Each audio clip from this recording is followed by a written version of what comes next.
श्रीकांत त्यागी पर अब गिरफ्तारी की तलवार लटक रही है और दूसरी तरफ पुलिस से बचकर अदालत में आत्मसमर्पण यानी सरेंडर करने के फिराक में घूम रहे श्रीकांत त्यागी को तगड़ा झटका लगा है। श्रीकांत त्यागी ने गौतम बुद्ध नगर के मुख्य न्यायिक मजिस्ट्रेट यानी सीजेएम की अदालत में आत्मसमर्पण के लिए अर्जी दी थी। कोर्ट ने उसके आवेदन पर विचार किया और आत्मसमर्पण करने के लिए 10 अगस्त की तारीख दे दी है। यानी अब श्रीकांत त्यागी पर जो तलवार लटक रही थी वो अब उससे बच नहीं सकता है। पुलिस उसको गिरफ्तार करने के लिए कोर्ट के बाहर चप्पे चप्पे पर तैनात है। सादी वर्दी से लेकर वर्दी में हर तरीके से पुलिस प्रशासन उसको दबोचने के लिए पूरी तरह मुस्तैद है। अब ऐसे में जब कोर्ट ने 10 अगस्त की तारीख दे दी है यानी 2 दिनों का अभी वक्त है, आज 8 अगस्त है, 9 और 10 2 दिनों के वक्त में क्या पुलिस उसे गिरफ्तार कर पाती है या फिर नहीं कर पाती है, या फिर 10 अगस्त को श्रीकांत त्यागी कोर्ट में जाकर सरेंडर कर पाएगा या नहीं कर पाएगा, ये आने वाला वक्त बताएगा। फिलहाल नोएडा पुलिस उसकी सरगर्मी से तलाश कर रही है। पुलिस के उच्च पदस्थ अफसर के हवाले से मिली जानकारी के मुताबिक श्रीकांत त्यागी के बेहद करीब पुलिस टीम है, कभी भी उसकी गिरफ्तारी हो सकती है। इस बीच नोएडा के उमैक्स सोसाइटी में महिला के साथ बदसलूकी के मामले में फरार चल रहे श्रीकांत त्यागी पर ताबड़तोड़ एक्शन भी जारी है। सूरजपुर के सीजेएम कोर्ट में सरेंडर की अर्जी जो है वो 10 तारीख को मिलने के बाद अब त्यागी को पकड़ने के लिए बड़ी संख्या में पुलिस फोर्स तैनात कर दी गई है। श्रीकांत त्यागी को दबोचने के लिए बाहर पुलिसकर्मी तैनात हैं, कुछ सादी वर्दी में है तो कुछ वर्दी में है। एक तरफ पुलिस उस गाली गलौज करने वाले श्रीकांत त्यागी की तलाश कर रही है तो दूसरी तरफ सरकार की छेनी, हथौड़े और बुलडोजर श्रीकांत त्यागी का गुरूर और गुमान सब कुछ उखाड़ने में लगे हुए हैं। दरअसल सोसाइटी के अवैध निर्माण पर बुलडोजर चल चुका है और अब भंगेल में श्रीकांत त्यागी की 70 दुकानों पर जीएसटी की टीम ने छापा मारा है।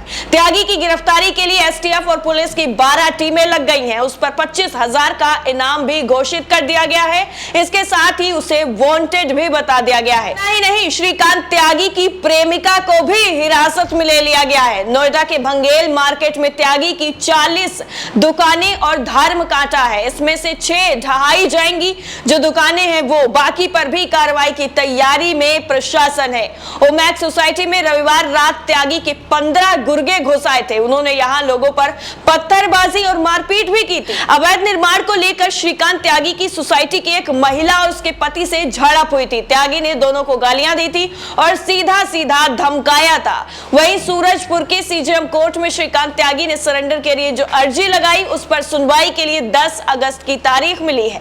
ADG law and order Prashant Kumar ने कहा है कि थाना प्रभारी के अलावा सब इंस्पेक्टर समेत 4 सिपाही सस्पेंड किए गए हैं। पीड़िता की सुरक्षा में 2 पुलिसकर्मी तैनात कर दिए गए हैं। वहीं दूसरी तरफ अपर मुख्य सचिव अवनीश अवस्थी ने बताया कि सीएम दफ्तर से श्रीकांत त्यागी की पूरी रिपोर्ट मांगी गई है। सुरक्षा देने वाले और पैरवी करने वालों पर भी कार्रवाई की जाएगी। योगी ने पूछा है कि भाजपा में ज्वाइनिंग किसके कहने पर हुई है, यानी श्रीकांत त्यागी को सरकार के एक वर्तमान मंत्री और पूर्व मंत्री का संरक्षण मिला था।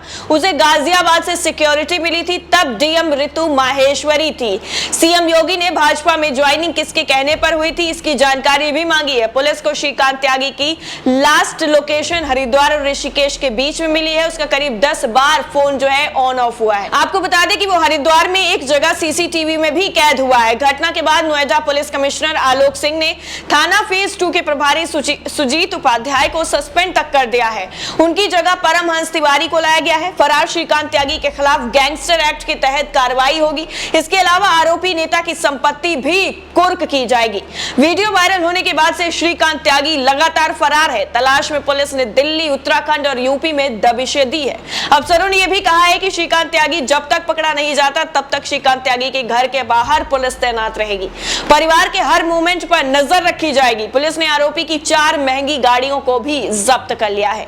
सोसाइटी में हंगामे की सूचना के बाद से ही भाजपा सांसद महेश शर्मा भी मौके पर पहुंच चुके थे। इसके बाद लोगों ने उनका घेराव कर लिया। शर्मा ने भीड़ के सामने ही किसी को फोन लगाया और तल्ख लहजे में कहा था कि मेरे कहने पर भी पुलिस आई है, मेरे जिलाध्यक्ष और मैं यहाँ पर मौजूद हूँ, हमें शर्मिंदगी महसूस हो रही है कि हमारी सरकार है। 15 लड़के सोसाइटी में कैसे आ गए, इससे बड़ी शर्म की बात कोई और हो ही नहीं सकती।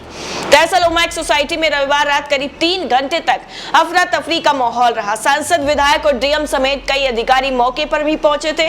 लोगों ने कहा था कि जो युवक सोसाइटी में घुसे हैं वो त्यागी के गुंडे हैं, उसी के कहने पर आए थे। उपद्रवी युवकों ने सोसाइटी के लोगों पर पथराव भी किया था। बच्चों का एक वीडियो भी सामने आया था, इसमें बच्चे रो रहे थे। 6 युवकों को जो है पुलिस ने गिरफ्तार कर लिया। सोसाइटी के लोगों ने यह भी बताया कि युवकों के हाथों में लाठी डंडे थे। उन लोगों ने श्रीकांत त्यागी का पता पूछा था, इसके बाद उत्पात मचाना शुरू कर दिया। हिरासत में लिए गए युवकों का कहना है कि वो सभी त्यागी समाज से ही हैं, त्यागी संगठन से जुड़े हुए हैं, उन्होंने कोई भी बवाल नहीं किया। उधर श्रीकांत त्यागी ने अपने ट्विटर अकाउंट के बायो में खुद को बीजेपी से जुड़ा नेता बताया है। भाजपा का एक लेटर पैड भी सामने आया है, इसमें युवा किसान समिति की राष्ट्रीय सूची में त्यागी का नाम दूसरे नंबर पर है। पूर्व केंद्रीय मंत्री और सांसद महेश शर्मा ने श्रीकांत के भाजपा नेता होने से किनारा कर लिया था। उन्होंने कहा कि त्यागी का बीजेपी से कोई संबंध ही नहीं है। हालांकि त्यागी के खास और खुद को बीजेपी युवा मोर्चा का जिला मंत्री बताने वाले रवि पंडित की महेश शर्मा के साथ फोटो वायरल है। आरोप है कि रविवार की रात वो भी ओमैक सोसाइटी पहुंचा था, का जो वीडियो वायरल हुआ है उसमें वो साफ तौर पर देखा भी जा सकता है। नोएडा विकास प्राधिकरण के अफसरों का कहना है कि सोसाइटी के टावर अलेक्जेंड्रा डी के फ्लैट D003 के ग्राउंड फ्लोर पर अतिक्रमण को लेकर शिकायत की गई थी, जो 14 सितंबर 2019 को नोटिस भी दिया गया था। इसके बाद ही 16 दिसंबर को अंतिम नोटिस जारी किया गया। 7 दिन के अंदर फ्लैट को ठीक करने के लिए कहा गया था। इसके बाद भी ना हुआ तो जवाब दिया गया और ना ही कोई अवैध निर्माण हटाया गया। वहीं इस पूरे मामले को लेकर अब सियासत भी अपने जो है अलग ही रंग दिखा रही है। कांग्रेस महासचिव प्रियंका गांधी ने ट्वीट कर पूछा है कि क्या इतने सालों से भाजपा सरकार को नहीं पता था कि नोएडा के भाजपा नेता का निर्माण अवैध है?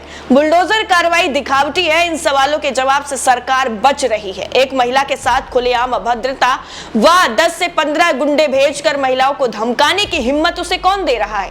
कौन है जो उसको संरक्षण जो है दे रहा है? कौन उसे बचा रहा है? किसके संरक्षण में उसका गुंडा राज और अवैध कारोबार फल फूल रहा है?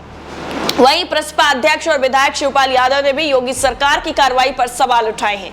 उन्होंने कहा कि श्रीकांत त्यागी भाजपा नेता है, इसलिए उसकी गिरफ्तारी नहीं हो पा रही है। इस तरह से अब इस पूरे मामले को लेकर सियासत भी शुरू हो गई। वहीं कांग्रेस की तरफ से यह भी कहा गया है कि अब इस मामले को लेकर प्रदर्शन भी किया जाएगा कि आखिर इस तरह से महिलाओं को लेकर जो अभद्रता का चलन चल गया है वो कब तक चलता रहेगा? क्या योगी सरकार उन सभी लोगों पर लगाम लगाने में कामयाब नहीं हो पा रही है जो महिलाओं का लगातार जो है अपमान कर रहे हैं? इस पूरी रिपोर्ट को लेकर आपकी राय क्या है? कमेंट सेक्शन में जरूर बताइएगा।